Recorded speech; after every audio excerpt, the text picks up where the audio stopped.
Hi friends, P S C ടിപ്സിൻ്റെ പുതിയൊരു വീഡിയോയിലേക്ക് എല്ലാവർക്കും സ്വാഗതം.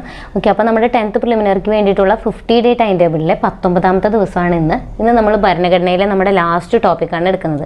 ബാക്കി എല്ലാ ടോപ്പിക്കും നമ്മൾ കവർ ചെയ്തിട്ടുണ്ട്. എല്ലാം പി എസ് സി പ്രീവിയസ് ആയി ചോദിച്ചിട്ടുള്ള ക്വസ്റ്റ്യൻസ് ഉൾപ്പെടുത്തിയിട്ടുള്ള വീഡിയോ ആണ് ചെയ്തിട്ടുള്ളത്. പിന്നെ ഈ ഒരു ടോപ്പിക്കും കൂടെ കഴിഞ്ഞാൽ നമ്മുടെ ഭരണഘടന കംപ്ലീറ്റ് തീരും. അതെല്ലാം നിങ്ങൾ പഠിക്കുകയാണെങ്കിൽ 10 മാർക്ക് നിങ്ങൾക്ക് ഷുവറായിട്ടും സ്കോർ ചെയ്യാൻ പറ്റും. കാരണം എല്ലാ പോയിന്റ്സും ഞാൻ അതിൽ ഉൾപ്പെടുത്തിയിട്ടുണ്ട്. അപ്പോൾ ഇത് നമ്മൾ 2 വീഡിയോ ആയിട്ടാണ് ചെയ്യുക, ഇന്നും നാളെയും. അപ്പോൾ അതോടുകൂടി നമ്മുടെ ഭരണഘടന കംപ്ലീറ്റ് തീരും. 10 മാർക്ക് നിങ്ങൾക്ക് ഈസി ആയിട്ട് വാങ്ങിക്കാം. അപ്പോൾ ആ വീഡിയോസൊക്കെ കാണാത്തവരുണ്ടെങ്കിൽ തീർച്ചയായിട്ടും ആ വീഡിയോ ഒക്കെ കാണുക. ഇതിൻ്റെയൊക്കെ PDF നമ്മൾ ടെലഗ്രാമിൽ ഷെയർ ചെയ്യുന്നുണ്ട്. പക്ഷേ PDF വായിച്ചു കഴിഞ്ഞാൽ നിങ്ങൾക്കൊന്നും മനസ്സിലാവില്ല. കാരണം ഞാൻ ക്ലാസ് എടുക്കുമ്പോൾ ഞാൻ എഴുതുന്ന ആ നോട്ടുകളോട് കൂടിയിട്ടുള്ള ഒരു PDF ആണ് അവിടെ അപ്ലോഡ് ചെയ്യുന്നത്. അപ്പോൾ ക്ലാസ് കണ്ടിട്ട് അത് വായിക്കുകയാണെങ്കിൽ മാത്രമേ മനസ്സിലാവുള്ളൂ. അതേപോലെ തന്നെ നിങ്ങളുടെ അഭിപ്രായങ്ങളൊക്കെ കമൻ്റായിട്ട് രേഖപ്പെടുത്തുക. അപ്പോൾ നമുക്ക് വീഡിയോയിലേക്ക് പോകാം. അപ്പോൾ എന്താണ് നമുക്ക് ആദ്യമായിട്ട് മൗലികാവകാശങ്ങളെ പറ്റി പറയാനുള്ളത്? അപ്പോൾ ഏതൊരു രാജ്യമാണെങ്കിലും അവിടെയുള്ള പൗരന്മാർക്ക് ഉറപ്പ് നൽകേണ്ട അവകാശങ്ങളെ പറ്റിയിട്ടുള്ള ഒരു പട്ടിക ഭരണഘടനയിൽ ഉൾപ്പെടുത്തിയിട്ടുണ്ടാവും. ഓക്കെ, അവിടെയുള്ള പൗരന്മാർക്ക് ഏതൊക്കെ അവകാശങ്ങൾ കൊടുക്കണം, അതിൻ്റെ ഒരു പട്ടിക ഒരു ഭരണഘടനയിൽ ഉൾപ്പെടുത്താറുണ്ട്. അതിനെയാണ് നമ്മൾ എന്തെന്ന് വിളിക്കുക? അവകാശ പത്രിക എന്ന് വിളിക്കുക. അതിനെ നമ്മൾ വിളിക്കുന്ന പേരാണ് അവകാശ പത്രിക. അപ്പോൾ ഇന്ത്യയുടെ അവകാശ പത്രിക ഏതാണ്? മൗലിക അവകാശങ്ങളാണ്. ഇന്ത്യയിലെ പൗരന്മാർക്ക് ഉറപ്പ് നൽകേണ്ട അവകാശങ്ങളാണ് ഇന്ത്യയുടെ അവകാശ പത്രിക. എന്ത് പേരിൽ അറിയപ്പെടുന്നത്? മൗലികാവകാശങ്ങൾ എന്ന പേരിലാണ് അറിയപ്പെടുന്നത്. അതായത് ഒരു പൗരൻ്റെ അടിസ്ഥാനപരമായിട്ടുള്ള അവകാശമാണ് എന്ത്? മൗലികാവകാശം എന്ന് പറയുന്നത്.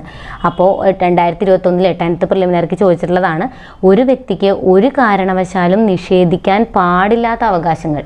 ഒരു വ്യക്തിക്ക് ഒരു കാരണവശാലും നിഷേധിക്കാൻ പാടില്ലാത്ത അവകാശങ്ങൾ ഏതാ? മൗലികാവകാശങ്ങളാണ്. അതേപോലെ തന്നെ ഗവൺമെൻറ് പോലും ഇവ ലംഘിക്കാൻ പാടില്ല എന്ന് ഭരണഘടന നിർദ്ദേശിക്കുന്നു. ഗവൺമെൻറ് പോലും ഇവ ലംഘിക്കാൻ പാടില്ല എന്ന് ഭരണഘടന നിർദ്ദേശിക്കുന്നുണ്ട്. ഇനിയിപ്പോൾ നമുക്ക് മൗലികാവകാശങ്ങൾ ലംഘിക്കപ്പെടുകയാണെങ്കിൽ ലംഘനത്തിനിരയായ വ്യക്തിക്ക് നേരിട്ട് തന്നെ ഏറ്റവും ഉന്നതമായ കോടതിയിൽ പോകുവാനും നീതി നേടിയെടുക്കാനുള്ള അവകാശമുണ്ടായിരിക്കും. ഓക്കെ, അതായത് ഇപ്പോൾ മൗലികാവകാശങ്ങൾ നടപ്പിലാക്കാനായിട്ട് ഒരു പൗരന് കോടതിയെ സമീപിക്കാം. മൗലികാവകാശങ്ങളുടെ സംരക്ഷണാർത്ഥം സുപ്രീം കോടതിയിലോ ഹൈക്കോടതിയിലോ ഒക്കെ നേരിട്ട് കേസ് ഫയൽ ചെയ്യാനും പറ്റും.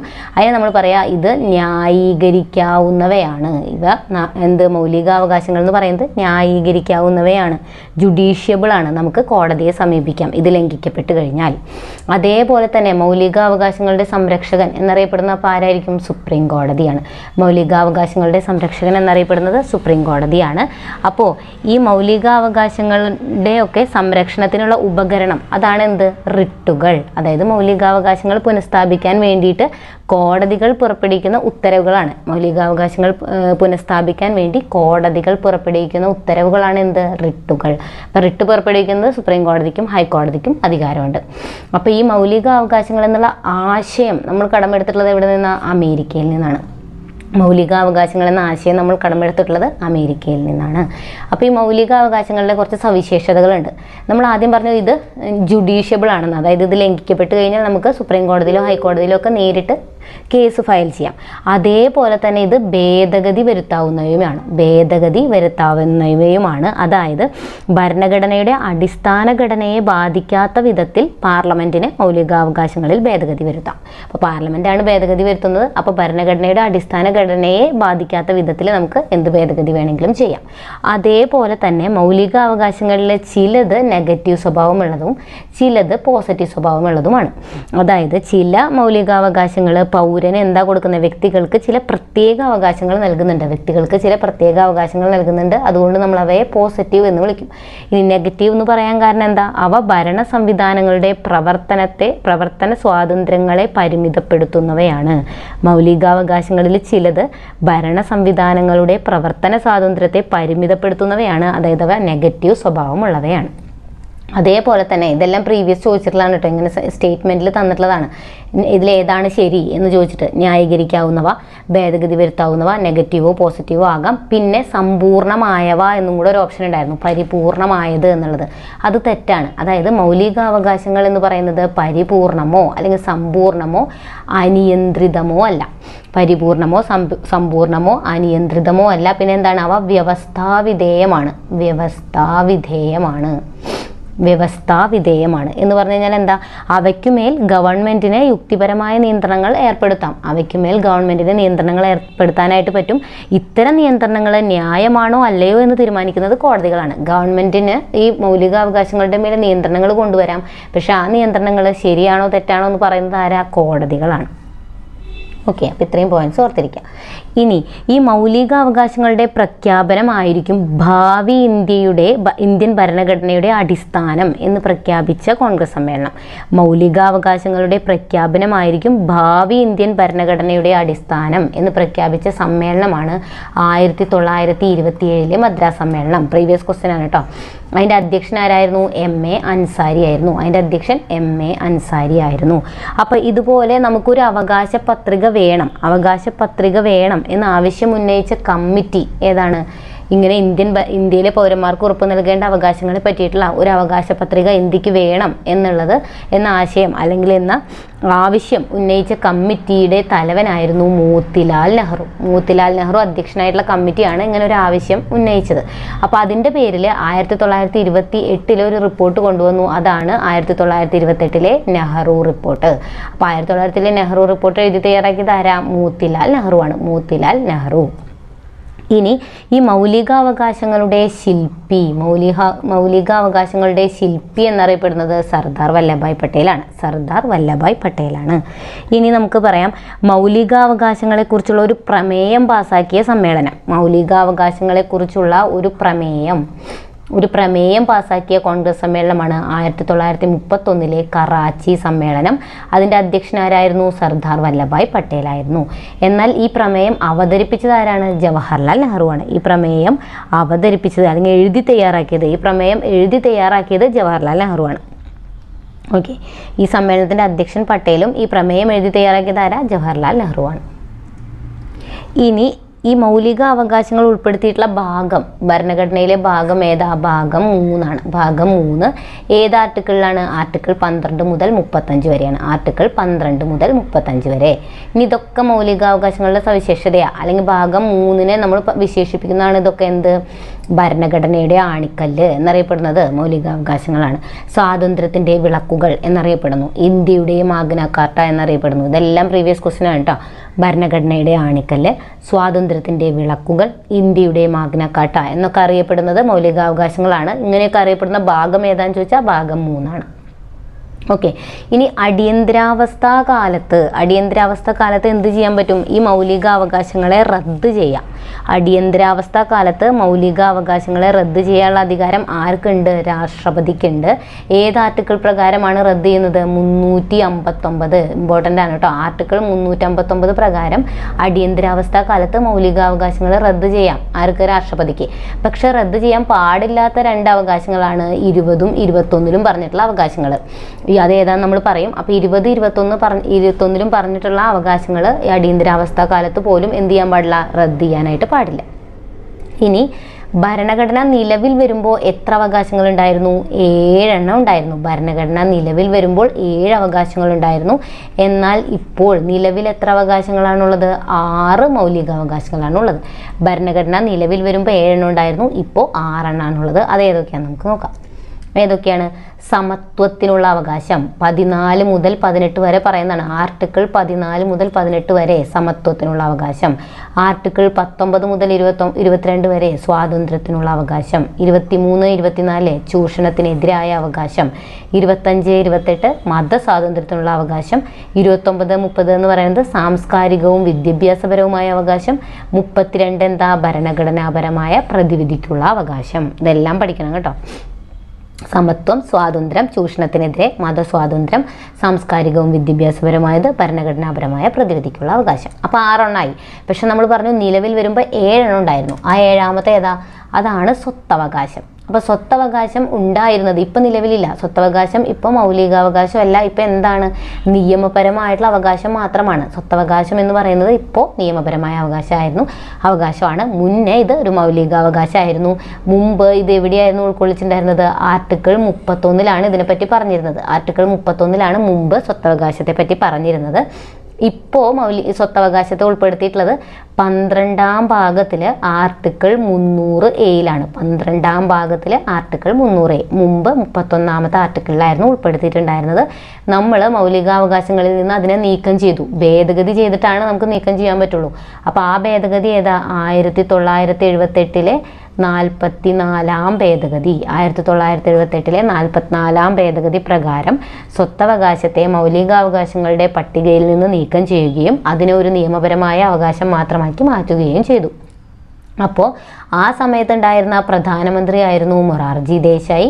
ആ സമയത്തുണ്ടായിരുന്ന പ്രസിഡന്റ് ആയിരുന്നു ആര്? നീലം സഞ്ജീവ റെഡ്ഡി എന്ന് പറയുന്നത്. മൊറാർജി ദേശായി ആയിരുന്നു പ്രധാനമന്ത്രി, നീലം സഞ്ജീവ റെഡ്ഡിയാണ് ആ സമയത്തെ പ്രസിഡന്റ്. ഇതൊക്കെ പ്രീവിയസ് ക്വസ്റ്റ്യൻ ആണ് കേട്ടോ.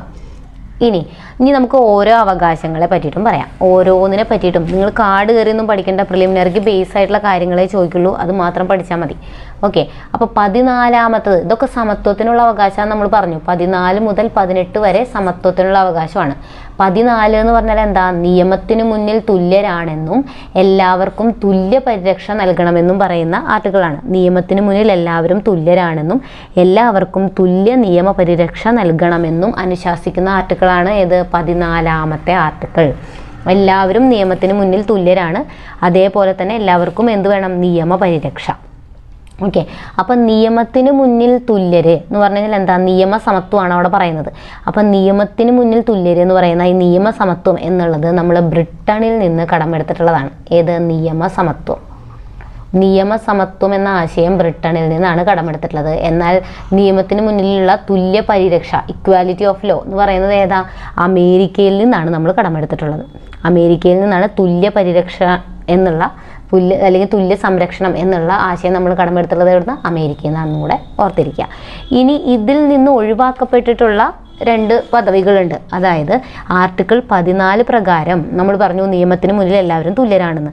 പക്ഷേ നിയമത്തിന് മുന്നിൽ തുല്യത എന്ന ഭരണഘടനാ തത്വത്തിൽ നിന്ന് ഇളവ് ലഭിക്കുന്നത് ആർക്കൊക്കെയാണ്? രാഷ്ട്രപതി, ഗവർണർ. ഇളവ് ലഭിക്കുന്ന പദവി, പ്രീവിയസ് ക്വസ്റ്റ്യൻ ആണ്. ഇളവ് ലഭിക്കുന്ന പദവിയാണ് ഏത്? ഗവർണർ, രാഷ്ട്രപതി. ഓക്കെ. ഇനി നിയമവാഴ്ച എന്നുള്ള ആശയം നമ്മൾ കടമെടുത്തിട്ടുള്ളത് ബ്രിട്ടനിൽ നിന്നാണ്. നിയമവാഴ്ച എന്ന ആശയം ജനകീയമാക്കിയത് ആരാണ്? AV ഡൈസി ആണ് നിയമവാഴ്ച എന്ന ആശയം ജനകീയമാക്കിയത്. ഇതൊക്കെ പ്രീവിയസ് ക്വസ്റ്റ്യൻ ആണ്. ഇനി അതേപോലെ തന്നെ ഈ ഒരു ബുക്ക് ചോദിച്ചിട്ടുണ്ട്, rule of law and role of police. Rule of law, അതാണ് നിയമവാഴ്ച. Rule of law and role of police എന്നുള്ള പുസ്തകം എഴുതിയത് ശങ്കർ ദയാൽ ശർമ്മയാണ്. മുൻ പ്രസിഡന്റ് ആയിരുന്ന ശങ്കർ ദയാൽ ശർമ്മയുടെ പുസ്തകമാണ് ഏത്? Rule of law and role of police എന്നുള്ളതും കൂടെ ഓർത്തിരിക്കും. ഇനി 15ാമത്തെ ആർട്ടിക്കിൾ എന്തിനെ പറ്റിയാണ് പറയുന്നത്? വർണ്ണവിവേചനത്തിനെതിരെയുള്ളതാണ്. വർണ്ണവിവേചനം, അതായത് മതം, വർഗം, ജാതി, ലിംഗം, ജന്മസ്ഥലം എന്നിവയുടെ അടിസ്ഥാനത്തിൽ ഒരു പൗരനോടും വിവേചനം പാടില്ല എന്ന് അനുശാസിക്കുന്നതാണ് ഏത്? 15ാമത്തെ ആർട്ടിക്കിൾ. മതം, വർഗം, ജാതി, ലിംഗം, ജന്മസ്ഥലം എന്നിവയുടെ അടിസ്ഥാനത്തിൽ ഒരു പൗരനോടും വിവേചനം പാടില്ല. ഓക്കെ. അതേപോലെ തന്നെ എന്തും കൂടെ ഉണ്ട് അവിടെ? സ്ത്രീക്കും പുരുഷനും, അപ്പോൾ അതായത് സ്ത്രീകൾക്കും കുട്ടികൾക്കും പ്രത്യേക പരിഗണന അതിൽ നൽകാവുന്നതാണ്. ഓക്കെ. അതും കൂടെ അതിൽ പറയുന്നുണ്ട് കേട്ടോ. സ്ത്രീകൾക്കും കുട്ടികൾക്കും പ്രത്യേക പരിഗണന അതിൽ നമുക്ക് ഉൾപ്പെടുത്താം. പിന്നെ അതുപോലെ തന്നെ സ്ത്രീക്കും പുരുഷനും, അപ്പോൾ തുല്യത എന്ന് പറയുന്നത് ഏത് ആർട്ടിക്കിളുമായി ബന്ധപ്പെട്ടിട്ടുള്ളതാണ്? 15ാമത്തെ ആർട്ടിക്കിളുമായി ബന്ധപ്പെട്ടിട്ടുള്ളതാണ്. സ്ത്രീക്കും പുരുഷനും തുല്യത ഉറപ്പുവരുത്തുക എന്നുള്ള അനുച്ഛേദം ചോദിച്ചു കഴിഞ്ഞാൽ 15ആണ്. ഇനി 16 പറയണത് എന്താ? പൊതു നിയമനങ്ങളിലുള്ള അവസര സമത്വത്തെ പറ്റിയിട്ടാണ്. പൊതു നിയമനങ്ങളിലുള്ള അവസര സമത്വം, അതായത് ഈ അവസര സമത്വം ഉറപ്പാക്കുന്നതിനായിട്ട് ഒരു കമ്മീഷനെ നിയമിക്കണമെന്ന് ശുപാർശ ചെയ്ത കമ്മിറ്റി. പൊതു നിയമനങ്ങളിൽ ഇങ്ങനെ ഒരു അവസര സമത്വം, എല്ലാവർക്കും ഒരുപോലെ അവസരം ലഭിക്കണം എന്നത് ഉറപ്പാക്കണമെന്ന് ആവശ്യപ്പെട്ടിട്ട് ഒരു കമ്മിറ്റി അതിനുവേണ്ടി ശുപാർശ ചെയ്തു. ആ കമ്മിറ്റിയാണ് സച്ചാർ കമ്മിറ്റി. അതാണ് സച്ചാർ കമ്മിറ്റി എന്ന് പറയുന്നത്. ഇതൊരു 7 അംഗ കമ്മിറ്റി ആയിരുന്നു. സച്ചാർ കമ്മിറ്റിയിൽ 7 ആൾക്കാരാണ് ഉണ്ടായിരുന്നത്. അതായത് ഇന്ത്യയിലെ മുസ്ലിങ്ങളുടെ സാമൂഹിക സാമ്പത്തിക വിദ്യാഭ്യാസ സ്ഥിതിയെക്കുറിച്ച് പഠിക്കാൻ നിയമിക്കപ്പെട്ട 7 അംഗ കമ്മിറ്റിയാണ് സച്ചാർ കമ്മിറ്റി. എന്താ?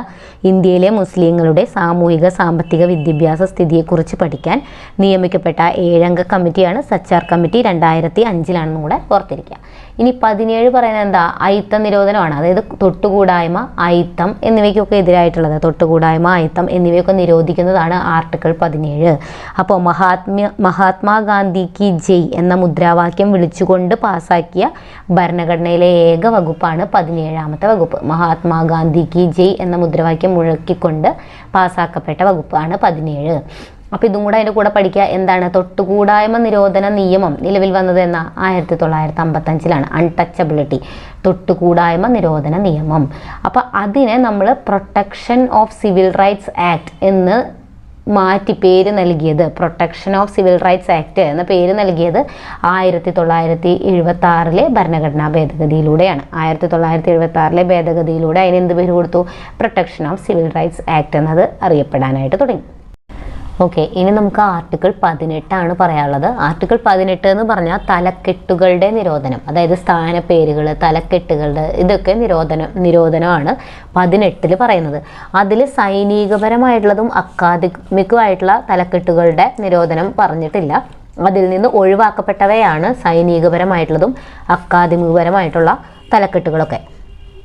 അതായത് ഇപ്പം നമ്മളിപ്പോൾ വിദേശത്ത് നിന്ന് നേടുന്ന ഒരു ബഹുമതി ഉണ്ടെന്ന് വിചാരിക്കുക, അതൊരു ഇന്ത്യൻ പൗരൻ തൻ്റെ പേരിനൊപ്പം ചേർക്കാൻ പാടില്ല. ഓക്കെ, അപ്പം നമ്മുടെ പേരിൻ്റെ കൂടെ ഇപ്പോൾ വിദേശത്ത് നിന്ന് കിട്ടുന്ന ബഹുമതികൾ, കാര്യങ്ങൾ, അങ്ങനെയുള്ള കാര്യങ്ങളൊന്നും ചേർക്കരുത്. അതാണ് ഈ പറയുന്നത് തലക്കെട്ടുകളുടെ നിരോധനം എന്ന്. പക്ഷെ അതിൽ സൈനികപരമായിട്ടുള്ളതും അതുപോലെ അക്കാദമികപരമായിട്ടുള്ളതൊന്നും അതിൽ പെടുന്നതല്ല. അതൊക്കെ നമുക്ക് ചേർക്കാം. പിന്നെ അതേപോലെ തന്നെ ഇതുമായി ബന്ധപ്പെട്ട ഒരു കേസ് ഉണ്ട് 1996 Balaji Raghavan versus union of India. Balaji Raghavan versus union of India. എന്താണ് ഈ കേസ് പ്രകാരം പറയുന്നത്? ഈ ഭാരതരത്ന പത്മ അവാർഡുകൾ, ഭാരതരത്ന അതുപോലെ തന്നെ പത്മ അവാർഡുകൾ, ഭാരതരത്ന പത്മ അവാർഡുകൾ, ഇതൊക്കെ എന്താണ്? അനുച്ഛേദം 18 സൂചിപ്പിക്കുന്ന തലക്കെട്ടുകളിൽ ഉൾപ്പെടില്ല. നേരത്തെ നമ്മൾ പറഞ്ഞു സൈനിക അക്കാദമികപരമായിട്ടുള്ളൊന്നും ഉൾപ്പെടില്ല എന്ന്. അതുപോലെ തന്നെ ഈ ഭാരതരത്ന പത്മ അവാർഡുകളൊന്നും അതിൽ ഉൾപ്പെടുന്നതല്ല എന്ന് പറഞ്ഞ വിധി പറഞ്ഞതാണ് 1996 Balaji Raghavan versus union of India. അപ്പോൾ 14 മുതൽ 18 വരെയുള്ളത് സമത്വത്തിനുള്ള അവകാശം മുഴുവൻ നമ്മൾ പറഞ്ഞു. ഇനി നമുക്ക് പഠിക്കേണ്ടത് 19 മുതൽ 22 വരെയുള്ളതാണ്. അതെന്താ? സ്വാതന്ത്ര്യത്തിനുള്ള അവകാശത്തെ പറ്റിയിട്ടാണ് പറയുന്നത്. അപ്പോൾ 19 തന്നെ നമുക്ക് വേറെ അതിൻ്റെ സബ് ബ്രാഞ്ചസ് പഠിക്കാനുണ്ട്. അപ്പോൾ 19 വളരെ ഇമ്പോർട്ടൻ്റ് ആണ്. കണ്ടോ, 6 മൗലിക സ്വാതന്ത്ര്യങ്ങളെക്കുറിച്ച് പ്രതിപാദിക്കുന്നതാണ് ഏത്? 19(1) എന്ന് പറയുന്നത്. 6 മൗലിക സ്വാതന്ത്ര്യങ്ങളെ പറ്റി പറയുന്നു. അപ്പം അതിൽ തന്നെ 19(1) എ പറയുന്നത് എന്താ? അഭിപ്രായ സ്വാതന്ത്ര്യം. ബി പറയുന്നത് ആയുധങ്ങളില്ലാതെ സമാധാനപരമായി സമ്മേളിക്കുന്നതിനുള്ള സ്വാതന്ത്ര്യം. സി പറയുന്നത് സംഘടനകൾ രൂപീകരിക്കുന്നതിനുള്ള സ്വാതന്ത്ര്യം. 19(1) ഡി പറയുന്നത് സഞ്ചാര സ്വാതന്ത്ര്യം. ഇ എന്ന് പറയുന്നത് ഇന്ത്യയിൽ എവിടെയും താമസിക്കുന്നതിനുള്ള സ്വാതന്ത്ര്യം. ഇനി എഫ് ഇല്ല. പിന്നെയുള്ളത് ജി ആണ്. അതെന്താ? മാന്യമായ ഏത് തൊഴിലും ചെയ്യുന്നതിനുള്ള സ്വാതന്ത്ര്യം. അപ്പോൾ എഫ് എന്തായിരുന്നു? എഫ് നമ്മൾ നീക്കം ചെയ്ത സ്വത്തവകാശത്തെ പറ്റിയുള്ളതായിരുന്നു. മൗലിക സ്വാതന്ത്ര്യങ്ങളിൽ ഉൾപ്പെട്ടിരുന്ന സ്വത്തവകാശം 19(1) എഫ് 44ാം ഭേദഗതി വഴി ഒഴിവാക്കി. ഓക്കെ, അപ്പം അനുച്ഛേദം 19(1) എന്ത്? 6 മൗലിക സ്വാതന്ത്ര്യങ്ങളെ കുറിച്ച് പറയുന്നത്. ആ 6 നമ്മൾ പഠിച്ചിരിക്കണം. ഇനി പത്രസ്വാതന്ത്ര്യം ഉൾക്കൊള്ളുന്ന ഭരണഘടനാ വകുപ്പ്. നേരിട്ടല്ല, പത്രസ്വാതന്ത്ര്യം പരോക്ഷമായിട്ട് ഇതിൽ ഉൾക്കൊള്ളുന്ന ഭരണഘടനാ വകുപ്പ് ഏതാണെന്ന് ചോദിച്ചു കഴിഞ്ഞാൽ അത് 19(1) എ ആണ്. അതായത് നമ്മുടെ അഭിപ്രായ സ്വാതന്ത്ര്യമാണ് ഈ പത്രസ്വാതന്ത്ര്യം. അപ്പോൾ പരോക്ഷമായിട്ട് പത്രസ്വാതന്ത്ര്യം കൂടെ ഇതിൽ ഇൻക്ലൂഡഡ് ആണ്. അപ്പോൾ പത്രം എന്ന് പറയുന്നത് എന്താ? പത്രമാധ്യമങ്ങൾ. 4th എസ്റ്റേറ്റ് എന്നറിയപ്പെടുന്നതാണ് പത്രമാധ്യമങ്ങൾ. പ്രീവിയസ് ക്വസ്റ്റ്യൻ ആണ്. 4th എസ്റ്റേറ്റ് എന്നറിയപ്പെടുന്നത് പത്രമാധ്യമങ്ങളാണ്. ഓക്കെ, ഇനി അതുപോലെ തന്നെ അനുച്ഛേദം 19(1) എ ഇതുപോലെ തന്നെ ഈ അഭിപ്രായ സ്വാതന്ത്ര്യം പോലെ തന്നെ 19(1) എ എന്ന് പറയുന്നത് എന്തും കൂടാണ്? ഒരു മൗലിക അവകാശമായിട്ട് വിവരാവകാശത്തെ കണക്കാക്കപ്പെടുന്നു. അപ്പോൾ വിവരാവകാശം ഒരു മൗലിക അവകാശമാണ് എന്ന് പറയുന്ന അനുച്ഛേദം ഏതാണ്? 19(1) എ ആണ്. ഓക്കെ, ഇനി 20 എന്ന് പറഞ്ഞു കഴിഞ്ഞാൽ കുറ്റങ്ങൾ സ്ഥാപിക്കുന്നത് സംബന്ധിച്ചുള്ള സംരക്ഷണമാണ്. കുറ്റങ്ങൾ സ്ഥാപിക്കുന്നത് സംബന്ധിച്ചുള്ള സംരക്ഷണമാണ് 20 പറയുന്നത്. അപ്പോൾ അതിൽ കുറേ സബ്ബായിട്ടുള്ള കാര്യങ്ങളുണ്ട്. എന്താണ്? മുൻകാല പ്രാബല്യത്തോടെ ക്രിമിനൽ നിയമങ്ങൾ പാസ്സാക്കാൻ പാടില്ല. ഓക്കെ, ക്രിമിനൽ ലോസ്, ഈ ക്രിമിനൽ നിയമങ്ങൾ മുൻകാല പ്രാബല്യത്തോടെ എന്ത് ചെയ്യാൻ പാടില്ല? പാസ്സാക്കാനായിട്ട് പാടില്ല. അതുപോലെ തന്നെ ഒരു വ്യക്തിയെ ഒരു കുറ്റത്തിന് ഒന്നിലധികം തവണ ശിക്ഷിക്കാൻ പാടില്ല. ഒരു വ്യക്തിയെ ഒരു കുറ്റത്തിന് തന്നെ ഒന്നിലധികം തവണ എന്ത് ചെയ്യാൻ പാടില്ല? ശിക്ഷിക്കാൻ പാടില്ല. ഒന്നിലധികം തവണ ശിക്ഷ നൽകാനായിട്ട് പാടില്ല. ഇനി അതേപോലെ ക്രിമിനൽ കേസുകളിൽ ഒരു വ്യക്തിയെ അയാൾക്കെതിരായിട്ട് തെളിവുകൾ നൽകുന്നതിന് നിർബന്ധിക്കാൻ പാടില്ല. തെളിവുമായി ബന്ധപ്പെട്ട് സ്വന്തമായിട്ട് തെളിവുകൾ നൽകാൻ നിർബന്ധിക്കാനായിട്ട് പാടില്ല. ഓക്കെ, അപ്പോൾ മുൻകാല പ്രാബല്യത്തോടെ ക്രിമിനൽ നിയമങ്ങൾ പാസ്സാക്കാൻ പാടില്ല. ഒരു വ്യക്തിയെ ഒരു കുറ്റത്തിന് ഒന്നിലധികം തവണ ശിക്ഷിക്കാൻ പാടില്ല. ക്രിമിനൽ കേസുകളിൽ ഒരു വ്യക്തിയെ അയാൾക്കെതിരായിട്ട് തെളിവുകൾ നൽകുന്നതിന് നിർബന്ധിക്കാനും പാടില്ല. ഇതൊക്കെ വരുന്നത് ഏതിലാണ്? 20-ലാണ്. ഓക്കെ, ഇതൊക്കെ ഇമ്പോർട്ടൻ്റ് ആണ് കേട്ടോ. ഇനി 21, വളരെ ഇമ്പോർട്ടൻ്റ് ആയിട്ടുള്ളതാണ് 21 എന്ന് പറഞ്ഞാൽ മൗലിക അവകാശങ്ങളുടെ അടിത്തറ എന്നറിയപ്പെടുന്ന അനുച്ഛേദമാണ് 21. ഓക്കെ, അപ്പോൾ 21 പറയുന്നത് എന്താണ്? ജീവനും വ്യക്തി സ്വാതന്ത്ര്യത്തിനുള്ള അവകാശമാണ്. ജീവനും വ്യക്തി സ്വാതന്ത്ര്യത്തിനുമുള്ള അവകാശം. ജീവനും വ്യക്തി സ്വാതന്ത്ര്യത്തിനുമുള്ള അവകാശം പറയുന്നത് ഏതിലാ? 21-ലാണ്. അപ്പോൾ മൗലികാവകാശങ്ങളുടെ അടിത്തറ എന്നറിയപ്പെടുന്നതും 21-ആണ്. ഇനി അതേപോലെ തന്നെ സ്വകാര്യതയ്ക്കുള്ള അവകാശം ഉൾക്കൊള്ളുന്ന അനുച്ഛേദം, സ്വകാര്യതയ്ക്കുള്ള അവകാശം. അപ്പോൾ ഈ സ്വകാര്യതയ്ക്കുള്ള അവകാശം എന്ന് പറയുന്നത് മൗലികാവകാശങ്ങളിൽ ഉൾപ്പെടുന്നതാണ്. അത് ഏതിലാണ് പറയുന്നത്? 21-ലാണ്. അപ്പോൾ ഈ സ്വകാര്യതയ്ക്കുള്ള അവകാശം മൗലിക അവകാശമാണെന്ന് സുപ്രീം കോടതി പ്രഖ്യാപിച്ച കേസാണ് KS Puttaswamy case 2017. KS Puttaswamy case 2017. സ്വകാര്യതയ്ക്കുള്ള അവകാശം മൗലികാവകാശമാണെന്ന് സുപ്രീം കോടതി പ്രഖ്യാപിച്ച കേസ്. ഓക്കെ, അത് പ്രീവിയസ് ആയിട്ട് PSC ചോദിച്ചിട്ടുള്ളതാണ്. അതേപോലെ തന്നെ പൊതുസ്ഥലങ്ങളിൽ പുകവലിക്കുന്നത് കേരള ഹൈക്കോടതി നിരോധിച്ചത് ഏത് ഭരണഘടനയുടെ അനുച്ഛേദം പ്രകാരമാണ്? കേരള ഹൈക്കോടതി പുകവലി പൊതുസ്ഥലങ്ങളിൽ നിരോധിച്ചത് 21 പ്രകാരമാണ്. ഇനി അതിൽ തന്നെയുള്ള ഒന്നാണ് 21A എന്ന് പറയുന്നത്. ഈ 21A എന്തിനെ പറ്റിയിട്ടാണ് പറയുന്നത്?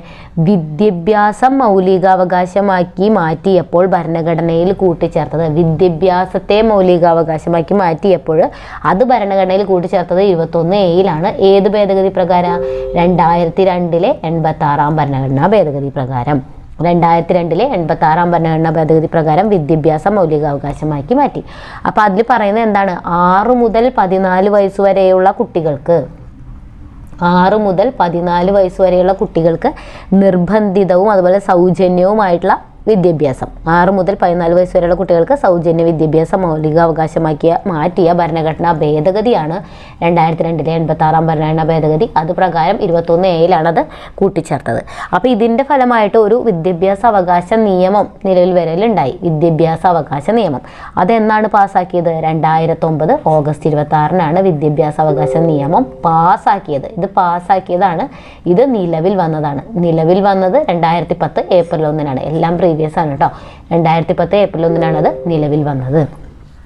ഇനി ഇന്ത്യയിൽ ഒരു പൗരനെ സ്വന്തം ഇഷ്ടപ്രകാരം ജീവിത പങ്കാളിയെ തിരഞ്ഞെടുക്കുന്നതിനുള്ള അവകാശം നൽകുന്ന അനുച്ഛേദം ഏതാ? അതും 21 തന്നെയാണ്. 21-ലാണ് നമുക്ക് സ്വന്തമായിട്ട് ജീവിത പങ്കാളിയെ തിരഞ്ഞെടുക്കാനുള്ള അവകാശമുണ്ട് എന്ന് പറയുന്ന ഇതാണ് 21, ആർട്ടിക്കിൾ 21. ഇനി ഇതുപോലെ ഭരണഘടനയിലെ സുവർണ ത്രികോണം എന്നറിയപ്പെടുന്ന അനുച്ഛേദങ്ങൾ. സുവർണ ത്രികോണം ഭരണഘടനയിലെ സുവർണ ത്രികോണം എന്നറിയപ്പെടുന്ന ആർട്ടിക്കിളുകളാണ് 14, 19, 21. 14, 19, 21. ഓക്കെ, ഇനി 22 പറയുന്നത് എന്താ? കരുതൽ തടങ്കൽ നിയമത്തിനെതിരായിട്ടുള്ളതാണ്. കരുതൽ തടങ്കലിനെ കുറിച്ച് പ്രതിപാദിക്കുന്ന ഭരണഘടനാ ഭേദഗതിയാണ് 22 എന്ന് പറയുന്നത്. അതായത് നിയമവിധേയമല്ലാതെ അറസ്റ്റിനും തടങ്കലിനും എതിരെ സംരക്ഷണം നൽകുന്നു. അന്യായമായ അറസ്റ്റിനും തടങ്കലിനും എതിരെയുള്ളതാണ് ഈ 22 എന്ന് പറയുന്നത്. അപ്പോൾ ഒരാളെ അറസ്റ്റ് ചെയ്ത് കഴിഞ്ഞാൽ 24 മണിക്കൂറിനുള്ളിൽ മജിസ്ട്രേറ്റിന് മുന്നിൽ ഹാജരാക്കണം. 24 മണിക്കൂറിനുള്ളിൽ എന്ത് ചെയ്യണം? മജിസ്ട്രേറ്റിന് മുന്നിൽ ഹാജരാക്കണം ഒരാളെ അറസ്റ്റ് ചെയ്ത് കഴിഞ്ഞ് കഴിഞ്ഞാൽ. അതേപോലെ തന്നെ ഈ കരുതൽ തടങ്കൽ ബില്ല് പാർലമെന്റിൽ അവതരിപ്പിച്ചത് ആരാണ്? കരുതൽ തടങ്കൽ ബില്ല് പാർലമെന്റിൽ അവതരിപ്പിച്ചത് സർദാർ വല്ലഭായ് പട്ടേലാണ്. ഇതിൽ നിന്ന് ചോദിച്ചിട്ടുള്ള പ്രീവിയസ് ക്വസ്റ്റ്യൻ ആണ്. കരുതൽ തടങ്കലിലാക്കിയ ഒരു വ്യക്തിയെ വിചാരണ കൂടാതെ എത്ര കാലം വരെ തടവിൽ വെക്കാൻ കഴിയും? വിചാരണ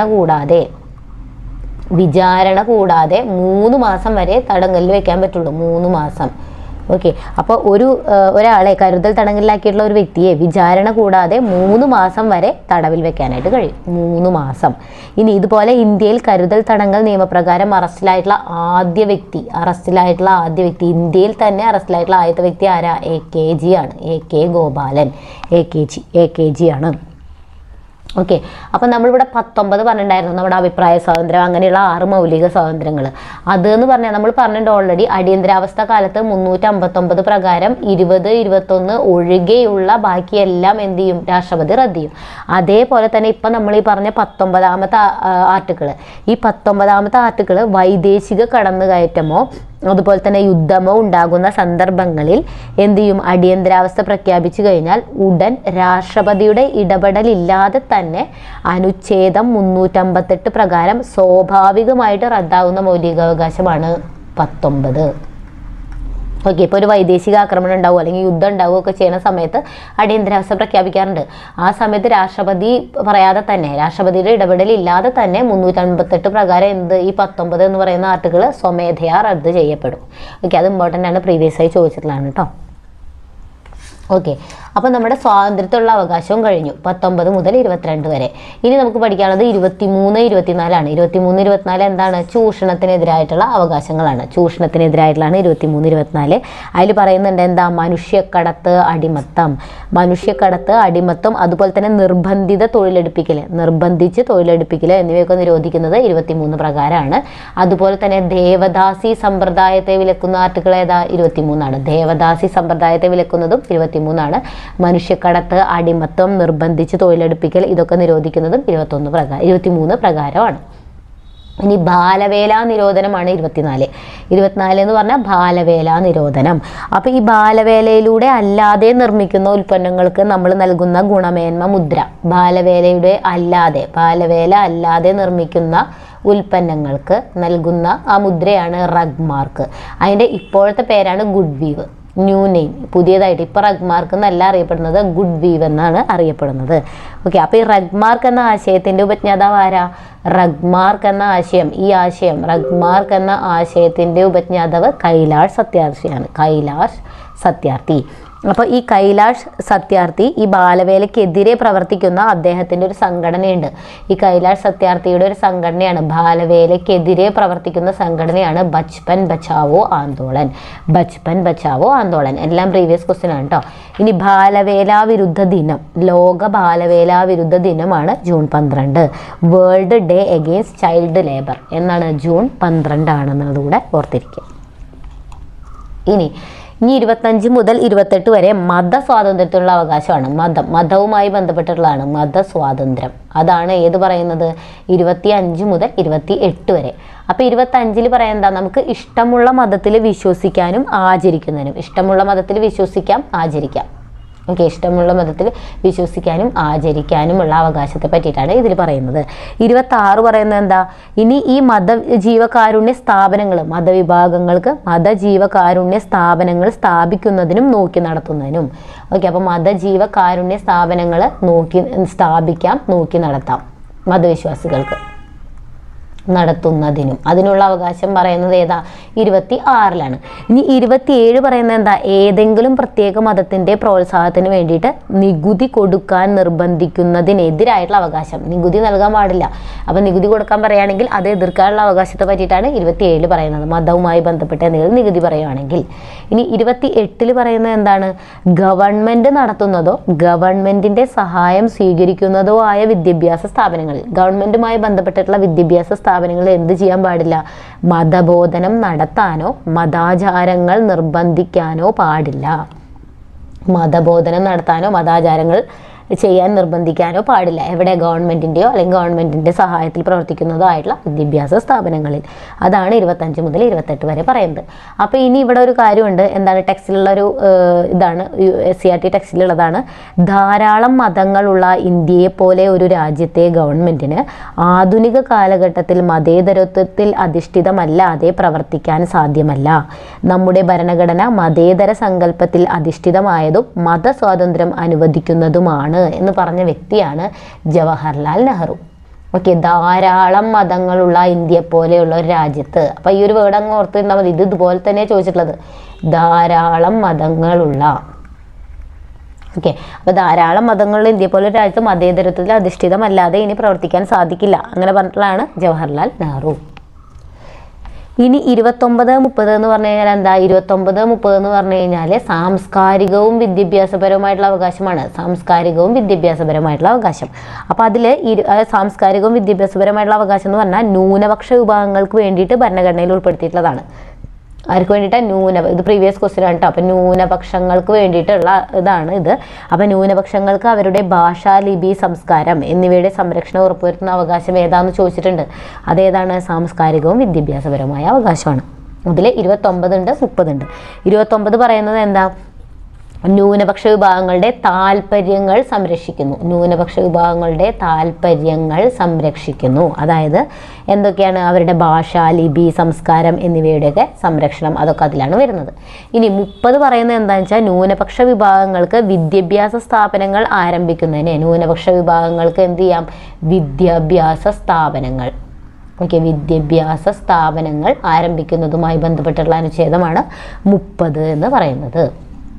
ന്യൂനപക്ഷങ്ങൾക്ക് വിദ്യാഭ്യാസ സ്ഥാപനങ്ങൾ തുടങ്ങാം എന്ന് പറയുന്ന അനുച്ഛേദമാണ് 30ാമത്തെ അനുച്ഛേദം.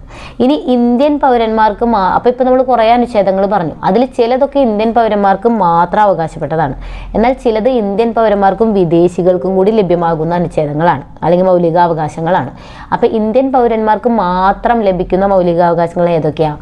15 മുതലുള്ള, 14 അല്ല, 15, 16, 19, 29, 30. ഇപ്പം നമ്മൾ ലാസ്റ്റ് പറഞ്ഞ 29, 30 ന്യൂനപക്ഷങ്ങളുടെ ഇതും നമ്മുടെ അഭിപ്രായ സ്വാതന്ത്ര്യമായി വന്നിട്ട് 19, 15, 16 എന്താണ്? ഇന്ത്യൻ പൗരന്മാർക്ക് മാത്രമേ അവകാശപ്പെട്ടിട്ടുള്ളൂ, വിദേശികൾക്ക് ലഭ്യമല്ല. ഇനി ഇന്ത്യക്കാർക്കും വിദേശികൾക്കും ഒരുപോലെ ഉള്ളത് ഇതൊഴിച്ച് ബാക്കിയെല്ലാം. 15-ന് മുന്നേ നമ്മളൊരു 14 പറഞ്ഞിട്ടുണ്ട്. അതേപോലെ തന്നെ ഇനി 19 കഴിഞ്ഞ് അതിനിടയിൽ വരുന്ന ഏതൊക്കെയാണ്? 20, 21, 21 A ഉണ്ട്, 22 ഉണ്ട്, 23 ഉണ്ട്, 24 ഉണ്ട്, പിന്നെ എന്തൊക്കെയാണ്? 25, 26, 27, 28 വരെയും. അതുവരെയും ഏതാ? ഇന്ത്യക്കാർക്കും വിദേശികൾക്കും കിട്ടും. ഓക്കെ, 20 മുതൽ 28 വരെ, പിന്നെ ഒരു എക്സ്ട്രാ 14.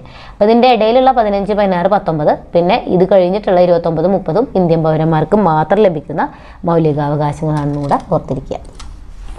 ഇനി മൗലികാവകാശങ്ങളിൽ മൗലികമായത്, നമ്മൾ നേരത്തെ ഒരെണ്ണം പഠിച്ചിട്ടുണ്ടായിരുന്നു 21. അതെന്താ? മൗലികാവകാശങ്ങളുടെ അടിത്തറ എന്നറിയപ്പെടുന്നതാണ്.